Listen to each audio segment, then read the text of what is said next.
Eu aproveito para agradecer, uma vez que cantamos essa canção tão maravilhosa, todos que puderam participar da oferta do quilo do alimento. Muitos receberam um comunicado, e você que não pôde trazer por um esquecimento, que a gente esquece mesmo, né? Às vezes a gente sai de casa e fica o saco que a gente separou na porta. Terá tempo para fazer isso durante essa quinzena. Nos ajude trazendo lá a sua parte. Estou vendo ao fundo ali uma mesa com muitos itens dos irmãos que trouxeram. Muito obrigado. Pessoal da ação social aqui da igreja está fazendo um trabalho magnífico. Sempre fizeram, né? Já, desde que sou pastor aqui, nós sempre fizemos a parte de contribuir, colaborar com aqueles que estão mais necessitados, principalmente com o básico, que é uma cesta básica para ajudar os nossos amigos e irmãos. Nós já ajudamos pessoas da igreja, pessoas que não têm nada a ver com a igreja, a gente sempre ajuda. E eu sei que essa parte de colaboração, irmãos, conta muito, né? Tem irmãos que me procuram para fazer doações. Pastor, como eu faço? Eu não comprei, eu acabei por esquecer, é difícil para mim trazer. Se você quiser fazer outros tipos de doações para a área social da igreja, quando você tiver acesso a um envelope, você especifica, olha, eu quero dar um valor para comprar aí 1 quilo de feijão. Qualquer contribuição é válida. Importe que você sinta bem em estar participando. E eu quero agradecer a todos que participam. Isso faz uma diferença. Nós temos aqui ao lado, onde estou a apontar aqui, ó, nesse rumo aqui, eu tenho uma sala, um armazém pequeno, todo preparado para receber esses alimentos. E esses irmãos fazem essa separação ali dos itens, organiza, tem toda uma didática ali para deixar aquilo tudo arrumado. Eu só tenho a agradecer a vocês, porque nós somos a família de Deus. Diga lá, eu sou a família de Deus. Isso mesmo, você está inserido, nós somos a família do Senhor. E esse trimestre, nós já estamos dentro de que estação do ano? O outono. Nós tiramos o ano e separamos o ano nas 4 estações em cima de temáticas para facilitar principalmente a aplicação do propósito de Deus na nossa vida. E aí, nós viemos, desde dezembro do ano passado, trabalhando em cima de temas. E já há alguns dias nós começamos com o tema discipulado, sobre discipular, sobre, sabe, aquilo que fazemos constantemente na nossa casa. Eu acho que todos que têm aqui uma casa sabem muito bem do que eu estou falando. O cuidado. E hoje, o tema que vamos tratar é justamente o discipulado na perspectiva familiar. Como vamos falar sobre isso? Eu vou pedir que, para facilitar o nosso trabalho aqui, todos possam participar. Pode colocar aí na tela, se vocês já têm. E vamos falar sobre isso. A primeira escola de discípulo começa onde? Na família. Você consegue ler esse texto que está aí? Vamos lá, todos? 1, 2, 3.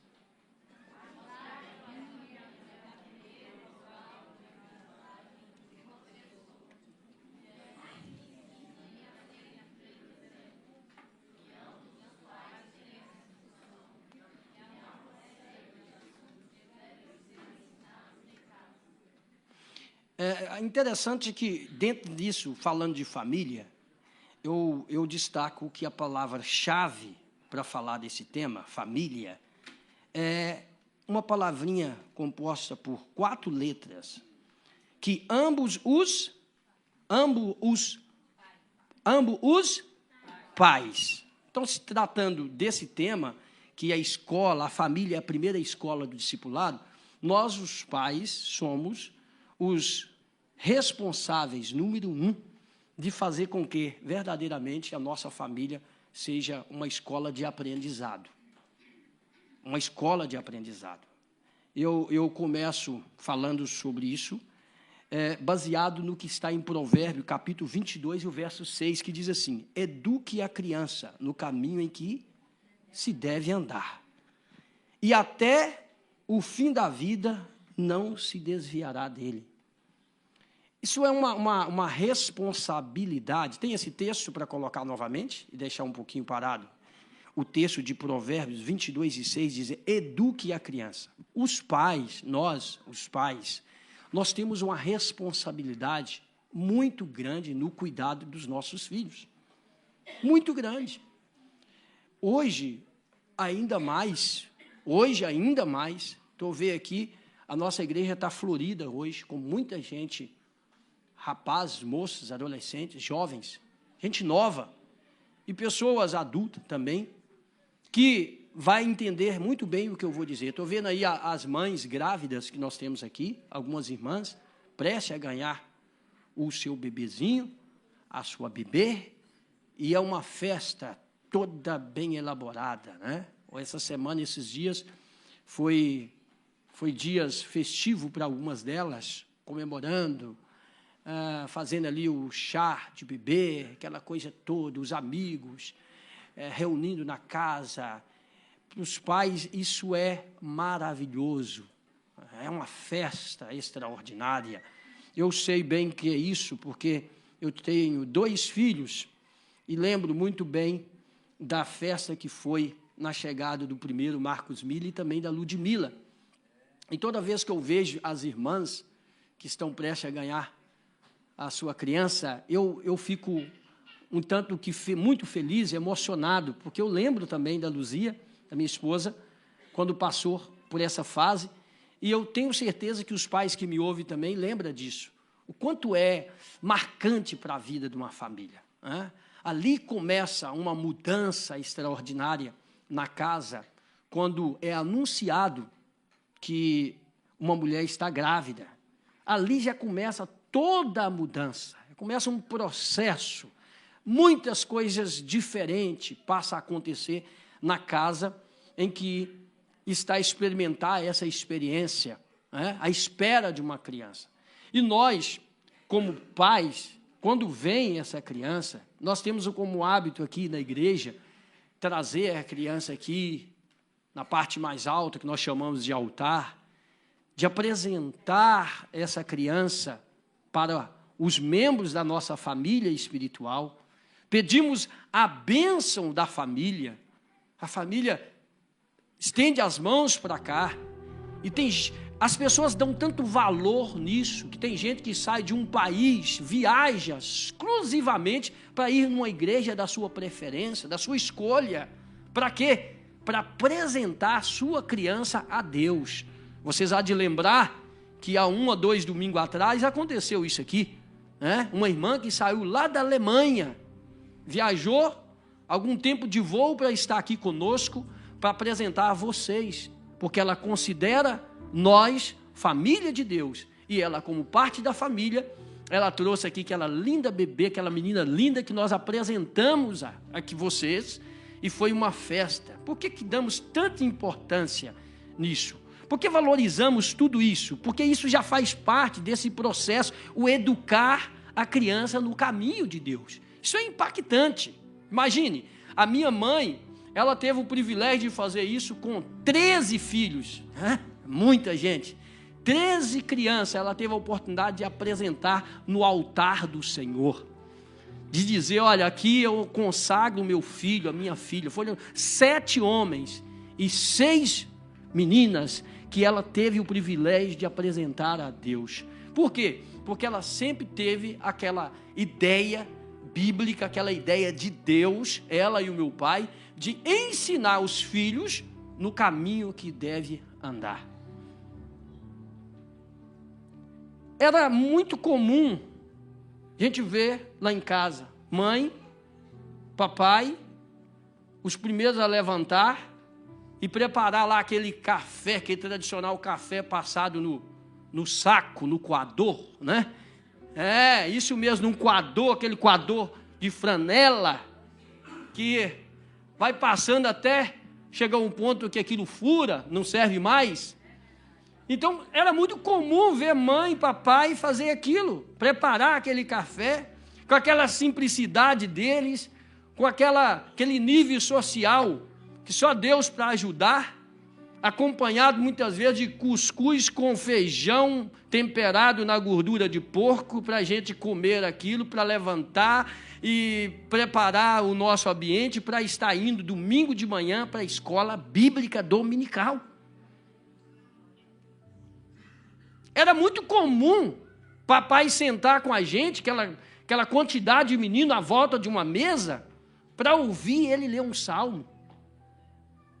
Pegar o seu violão e cantar uma música, um louvor a Deus. Deus está aqui, tão certo como o ar que eu respiro, tão certo como a manhã que se levanta, tão certo como eu. E dentro de um momento como esse, ele ensinava a gente a Bíblia, mostrava para nós princípios de Deus. Quantas vezes, dentro da nossa rebeldia humana, porque erva daninha não precisa se plantar, existe aqueles que jogam por conta própria na sua horta, no seu quintal, você limpa e daqui a pouco fala, mas que maldição, isso apareceu de novo? Quantas vezes o nosso pai, mamãe, a gente era apanhado na rebeldia, na desobediência aos pais. Esse que vos fala, quantas coças eu tomei da mão de mãe e de papai, para aprender a não fazer as coisas erradas. Porque eu sabia que se eu continuasse fazendo as coisas erradas, ele sabia como adulto que eu ia entrar por um caminho que muitas vezes são caminhos sem volta. E ensinar a criança o caminho que deve andar requer de um pai, de uma mãe, esse tipo de responsabilidade. A falar não para o filho, para a filha, quando é necessário. Dizer não, quando for preciso. Isso eu lembro muito bem. Quantas vezes os meus pais fizeram isso conosco e comigo principalmente. Parece que eu era o mais rebelde de todos. Eu acho que Deus falou assim, por você ser o mais rebelde, eu vou te colocar como pastor, para você aprender. Lidar com todos e ter amor com todo mundo. Então, eu vi isso. Eu cresci. Quando eu tinha meus 15 anos, 14, 15 anos, acho que foi a última coça que eu tomei, eu tinha essa idade mais ou menos. E eu lembro até por quê. Eu aprontei e meu pai chegou do trabalho, a minha mãe relatou, porque eu já era um garrotinho, né? Aí é o pai que tem que segurar, né? E ele me deu uma advertência, me deu uma disciplina. Por quê? Porque eu precisava passar por aquilo. Eu olho para trás e lembro disso e falo, ai de mim, se não fosse as correções que eu recebi do meu pai, da minha mãe. E só tenho a agradecer. Quando eu cheguei à idade de 21 anos, e eu tive que sair para uma outra cidade, sair da casa dos meus pais, por livre e espontânea vontade, desejo pela obra missionária, e fui para uma cidade no interior de Minas, chamada Congonhas do Campo, próximo ali de Conselheiro Lafayette. E naquela época eu começava a deslumbrar, a entender o meu chamado ministerial, pastorear a igreja, ainda solteiro. 2 anos depois eu viria casar. E quando eu fui passar por tudo isso, falar para jovem, dirigir culto, mexer com a igreja, lidar com gente adulta, sendo ainda um jovenzinho solteiro, tudo aquilo que os meus pais me ensinaram, tudo que eu recebi, fez toda a diferença para mim começar a minha jornada e começar uma carreira de sucesso espiritual que refletia ou que refletiu em todas as áreas da minha vida. Tudo passou pelo ensinamento lá de casa, no meio de mais 12 irmãos. Olha, hoje nós estamos vivendo uma época que nós, os adultos que aqui estão criando filhos novos, principalmente, abaixo dos 10 anos, né? Abaixo dos 10, acima dos 10, a gente tem uma dificuldade. A gente, de vez em quando, se esbarra, né, alguém reclamando, como está difícil, como está difícil, como está difícil. Na época dos nossos pais também, não era fácil, era difícil, era uma luta, um problema. Na minha época, para a mãe levar a gente no colégio para estudar, naquela época era muito difícil. Hoje eu fico ouvindo as pessoas falarem em crises. A gente ouve, está passando uma crise, o mundo está passando uma crise. Eu fico olhando, gente, isso aqui que eles chamam de crise, perto daquilo que eu já enfrentei, na época que eu estava com meus pais, é vergonhoso. Tem pessoas que chamam de crise o fato de não poder trocar de telemóvel. Tem gente que chama que está em crise o fato de porque está morando numa casa pequena, ou porque não pôde comprar roupa todo mês, ou porque não comeu o tipo de carne que ele queria comer naquele dia. E eu fico lembrando da nossa época, de onde eu vim, eu fico pensando, meu Deus, como o Senhor me preparou para um tempo lidar com pessoas.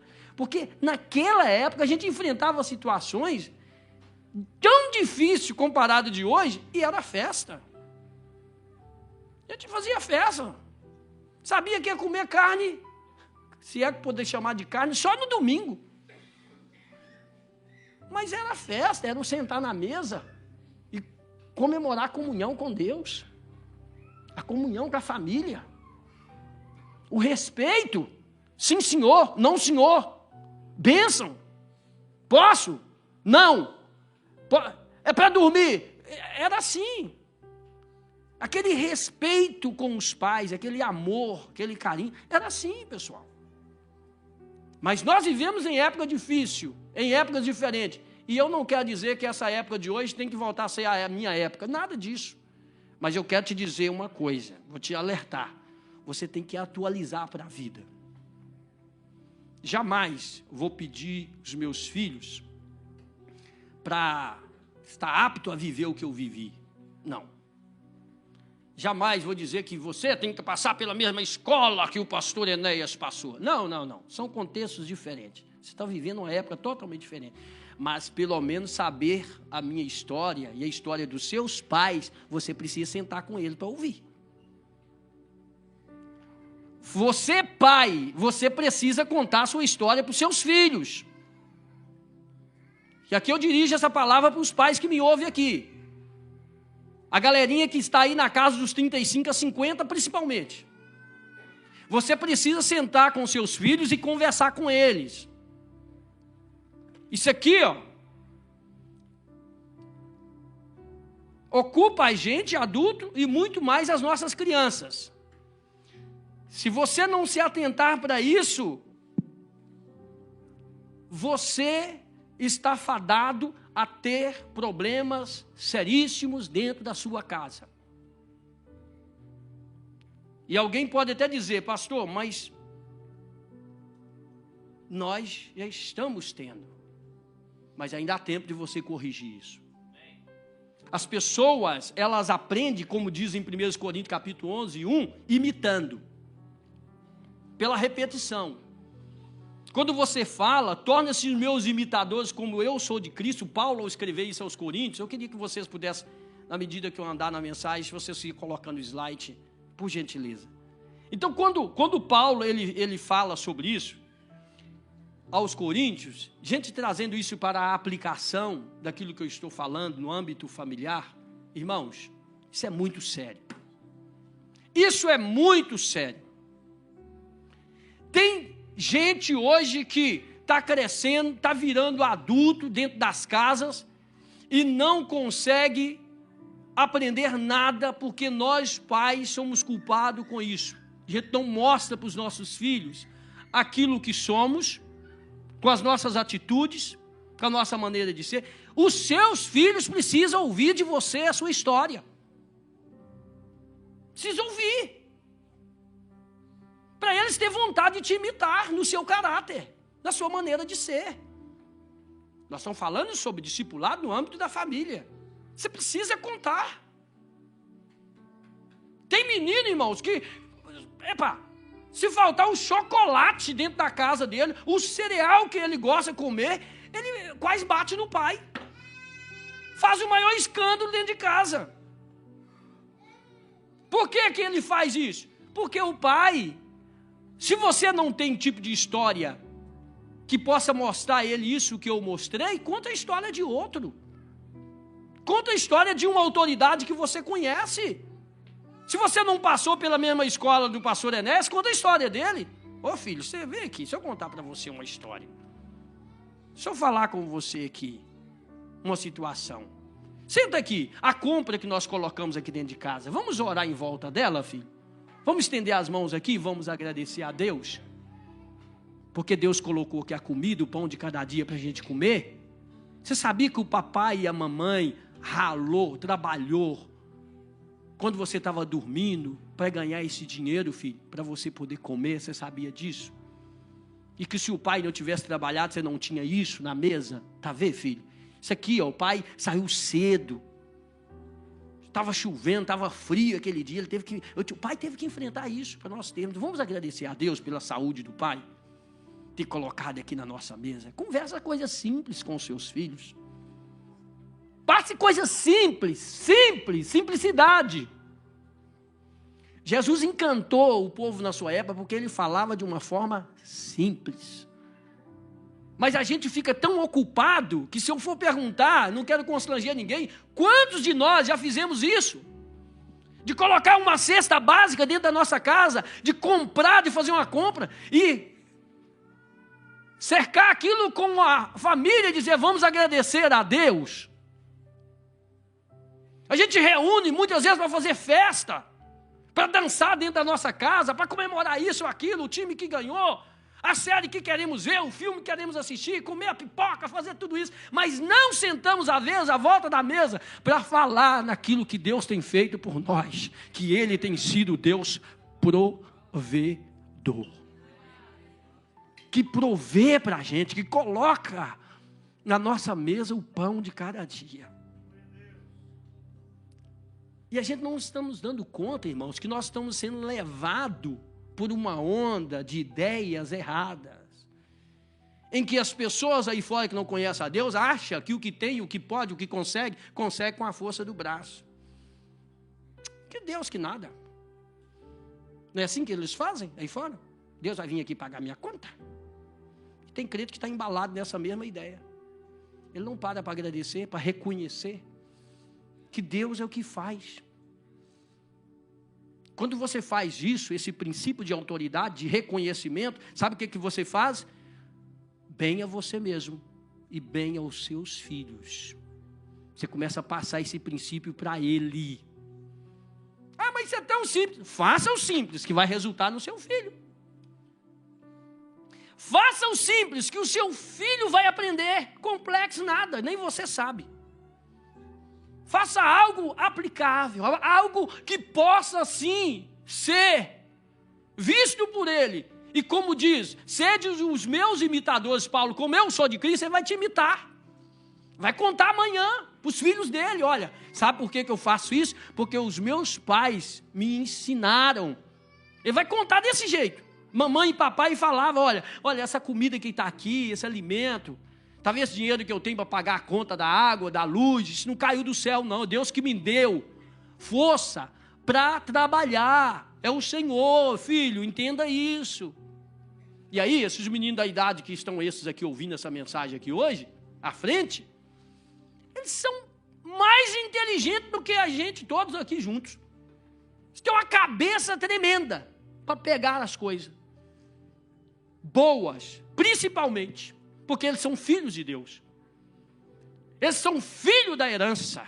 Eles são herança de Deus. Eles são filhos da promessa. São herança de Deus, como diz. Os filhos são confiados a você para cuidar, mas eles são de Deus. Então o que nós precisamos fazer? aplicar isso. Nós precisamos ensinar.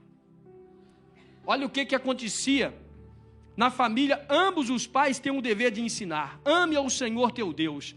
Lá em Deuteronômio, capítulo 6, 5 e 7, era uma tradição colocada no meio do povo judeu, que eles deveriam amar o Senhor, o seu Deus, de todo o coração, e de toda a sua alma, e de todas as suas forças.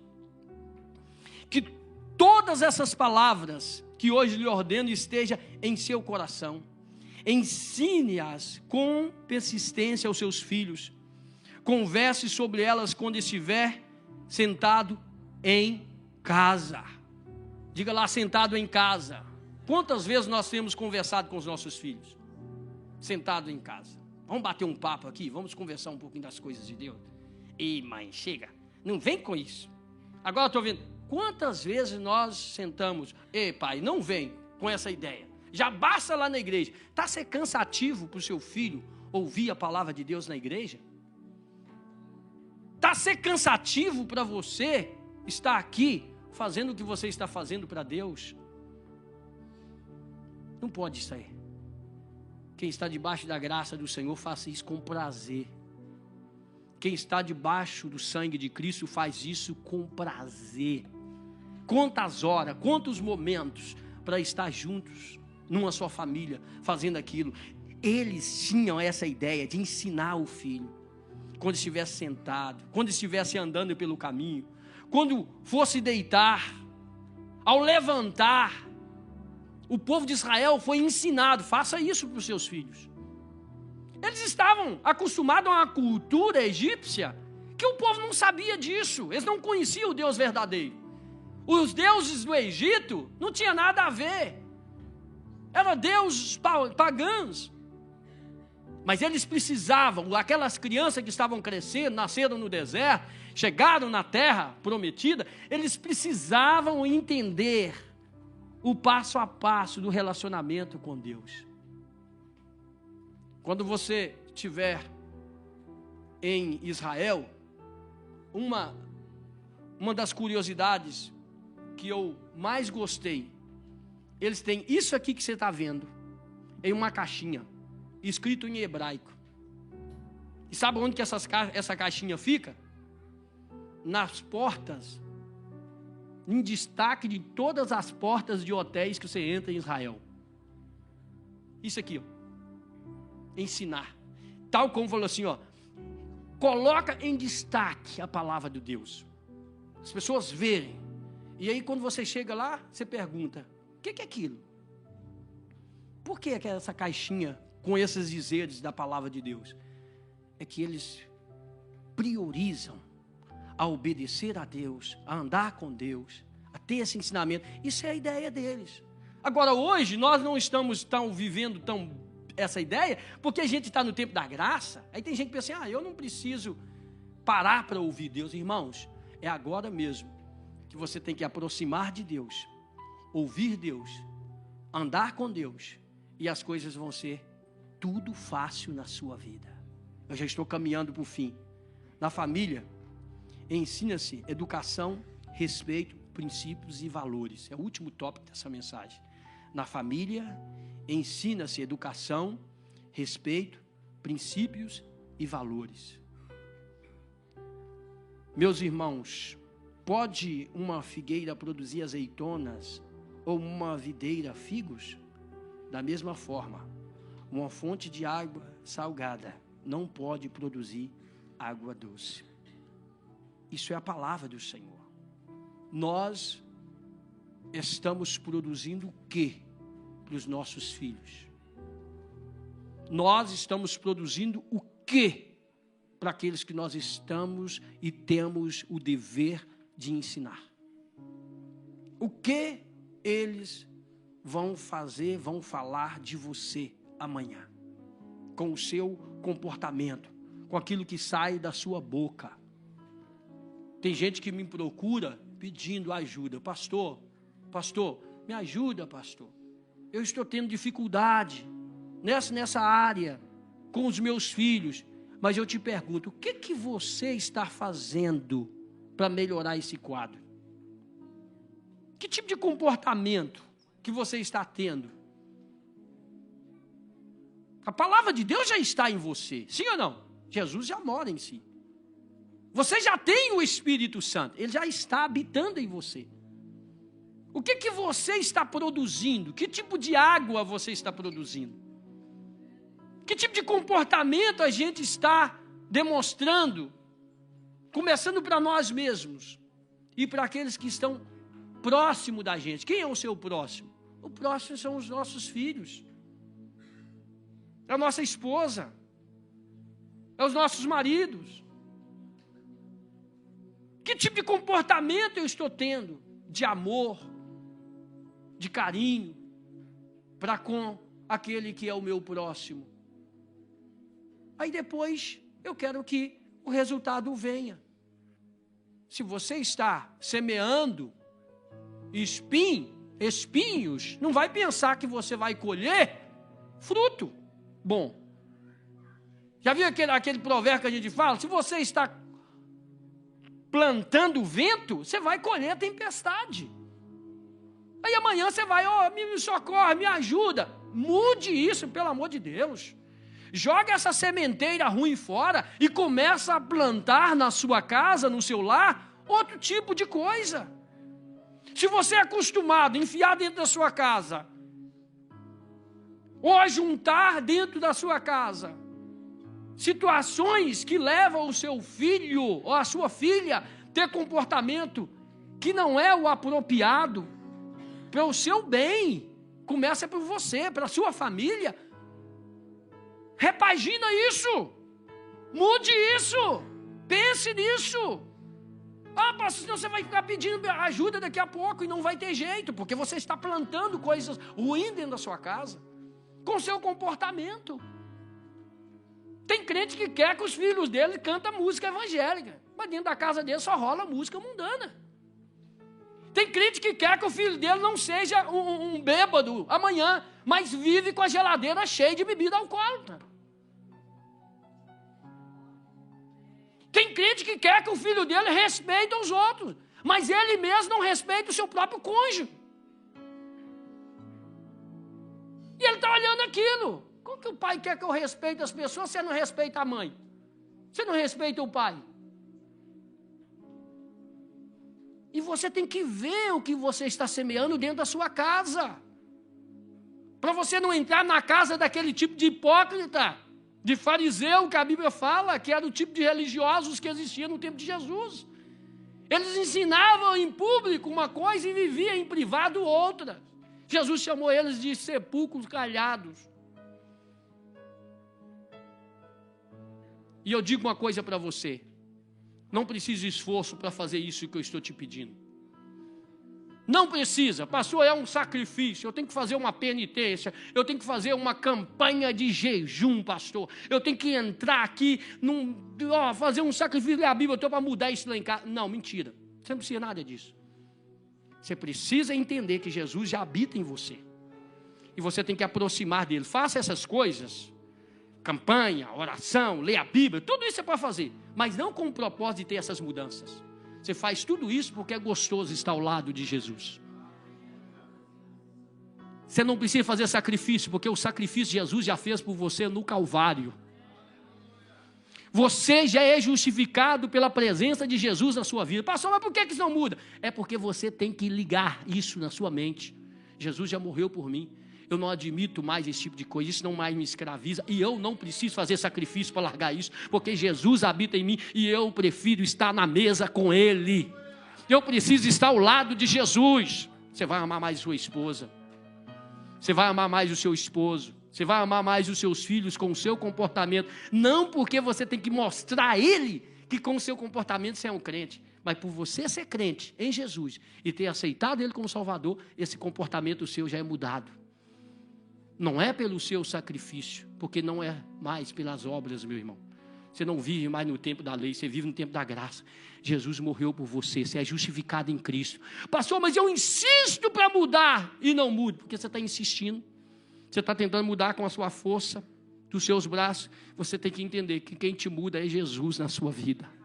Põe ele no centro da mesa, põe ele no centro da sua casa, põe ele no seu quarto, põe ele na sala, chama ele para sentar com a sua família e vai começar a acontecer uma mudança radical. Eu não vou fazer para os meus filhos verem, eu vou fazer porque Jesus está em mim, e sem esforço algum, sem julgo, sem peso, sem ser forçado a nada. A presença do Espírito Santo mudou o meu comportamento. Eu não deixei de ver aquilo que não presta porque alguém está me fiscalizando, porque tem uma câmera na sala me olhando o que eu estou fazendo. Não, eu deixei de ver o que não presta porque Jesus habita em mim. E quando eu erro, Aquiles, quando eu tento fazer o que não presta, eu fico constrangido, porque a presença dele é tão cheirosa, é tão gostosa, que quando eu faço alguma coisa que não presta, eu falo: oh, Senhor, o sacrifício do Senhor por esses pecados que eu acabei de cometer, eu não quero isso mais na minha vida. Eu quero que você coloque a mão no seu coração agora, porque o Espírito Santo está gerando em você agora comportamentos cristãos.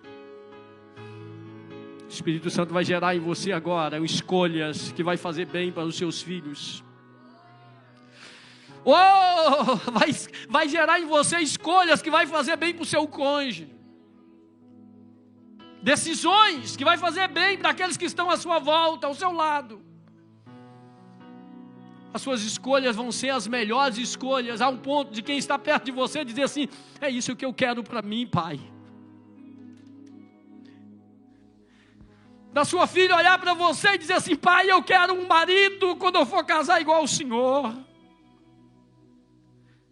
Para o seu filho olhar para você e dizer: mulher, eu quero uma mulher quando eu for casar igual a minha mãe.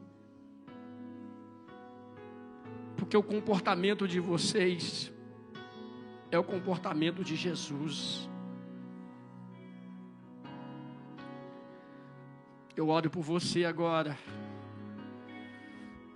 que isso passe a acontecer na sua casa agora, em nome de Jesus. Que as suas escolhas seja alinhado com aquilo que Deus tem para você. Sabe o que é? Fardo leve. Fardo leve. Em nome de Jesus, eu levanto as minhas mãos sobre esse povo, Deus, e te peço fardo leve. Alinhe o relacionamento do nosso povo, Deus, aqui em Cascais, em Cascais. Alinhe o comportamento do nosso povo aqui, Senhor, com a tua vontade, com o teu querer, com aquilo que é de melhor que o Senhor tem para mim, Senhor, para ele, para ela, no nome de Jesus. Receba de Deus aí agora. Receba do Senhor. Você consegue fazer uma oração a Deus e pedindo: Senhor, eu quero alinhar contigo. Não pelo sacrifício da minha parte, porque o sacrifício o Senhor já fez, mas pela bondade do Senhor. Eu rejeito, Senhor, tudo aquilo que me faz mal, eu rejeito, Deus. Tudo aquilo que está atrapalhando a minha casa, eu rejeito, Deus. Tudo aquilo que está atrapalhando, Senhor, que está prejudicando o meu casamento, eu rejeito, Deus. Diga isso: eu rejeito, Senhor. Venha para o trono, Jesus. Venha para o centro, Senhor. Que a minha vontade, Senhor, seja a tua vontade, assim na terra como no céu. Oh Deus, que a minha vontade seja a tua vontade, assim na terra como no céu. Que eu reconheça isso, Deus, em nome de Jesus. A ti oro.